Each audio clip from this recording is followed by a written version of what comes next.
pedo. Hey, you guys, this is Jasmine Hawkins, the co founder of Becoming Her Magazine. And hey, you guys, it's Crystal Jordan, the co-founder of Becoming Her Magazine. And today we have, Miss Felicia Inspire.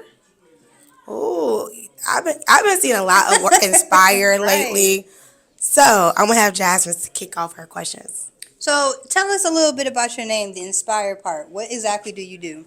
Okay, I'm a hairstylist and I'm a TV show host and a streaming TV network owner. And I love to inspire people. Okay, so Inspire how? Okay, so basically, being as though I'm a hairstylist, on my show, I like to give people beauty makeovers and allow them to share their life stories with the world because people are going through things each and every day. And as a hairstylist, we're like counselors, right? And people trust us even with their darkest secrets. And whether people know it or not, we have some type of insecurity.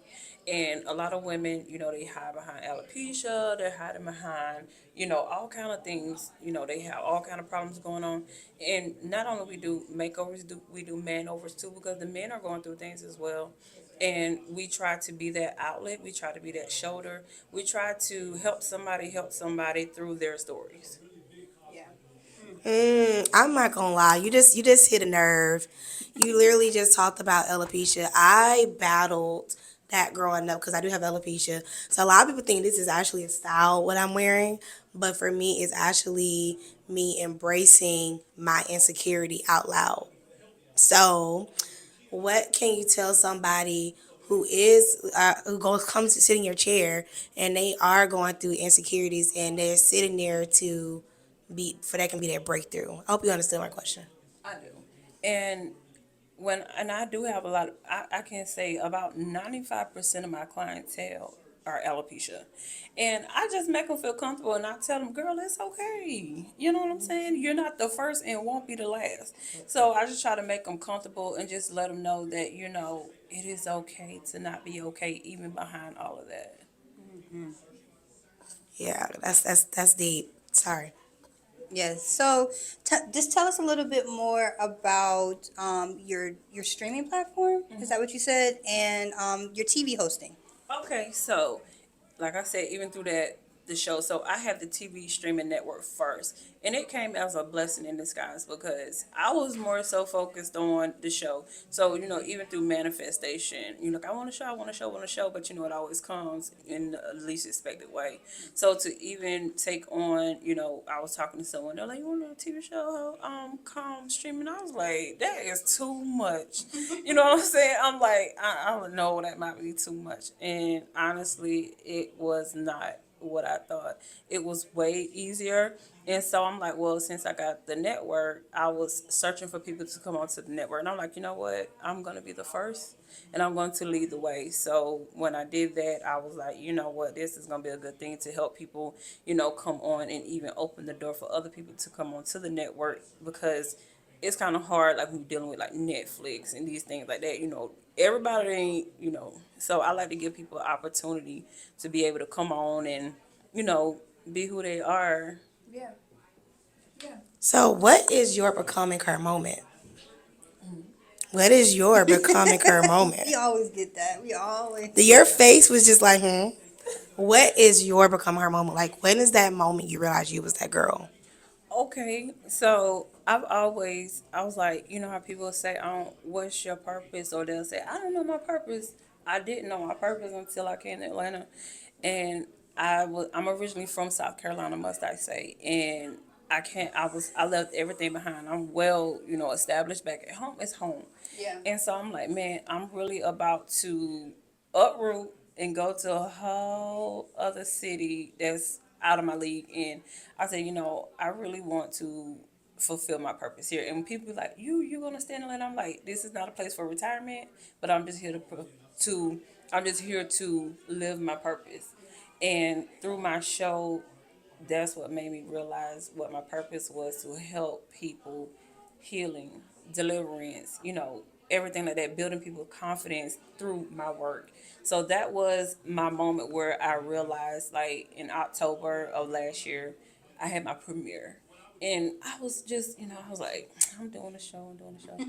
And then reality hit me when I had my premiere and I walked out and I seen everybody. I'm like, oh It's my a premiere. It's God. my premiere. Right. And I'm like, all of the hard work and you finally get to see it for yourself. And I'm like, I'm still taking it in, to be honest.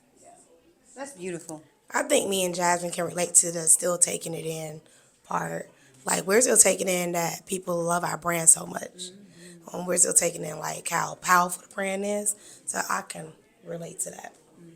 Yeah, it's definitely an eye opener when you start to get the feedback. The feedback is so important, and that's when you really see the truth. Just hearing it from other people, and the comments, and people come like, "Girl, I did not know that I was that much affected by things," and I'm just like, I'm just here to fulfill my purpose. That's all I can tell them because it ain't me. It's. I'm just like, all I can do is just continue to pour out who I am because what I do is a reflection of who I am. That's the clapping. I was like, what is she doing? I'm done with her. So what is next for you? I'm just gonna continue building, and my plan is to tour this show. I want to be able to go to different cities. Everybody are not, they don't have the opportunity to be able to fly all the way to Atlanta. So I do want to get into touring and going around helping people, inspiring people. I do. One of my goals this year is to have a mobile studio so that we can go around and do our beauty makeovers and have everyone share their story with us in the world. And that would be amazing. And that's To meet actually them a where they are. podcast. Right. That sounds like a podcast to me. Yeah. Can you imagine doing somebody makeup or hair and then y'all recording it and it's like a podcast moment while they're talking? So yeah. Yeah, most definitely. Because the flow of the show, you see people there before us. They come in, Yeah. I want to cry. And there's so many people that are crying. And I think as the host is trying to keep it together because I have to go home with it. Yeah. And I'm like, who gonna be here for me? Yeah. So it's like, you see the befores, they go through their beauty makeover, the hair, the makeup, the outfits. And then it's like after they're a whole entire different person. Yeah. And then that's when we go into them sharing who they are because at that point you really want to know who they are. Yeah. That's so impactful. That's my word for 2025. It's impactful. Impactful and intentional. Being intentional and with purpose. Yes. I love the purpose one. So where can our audience find you? Okay, you can find me on any of our social media platforms. You can go to Google and type in Felicia Inspire. Everything will pop up there. And if you want to be on the show, you can contact us. We're always here with open arms. Or if you want to, you can just go to our website at the Felicia Inspire Show. So make sure that you tell a friend to tell a friend that we're doing great things here on the Felicia Inspire Show. But thank you so much. Thank you for being here. And that's on period. She said they're doing great things over there. So make sure y'all check them out. Check them out. And follow them, y'all. Make sure you Don't be rude.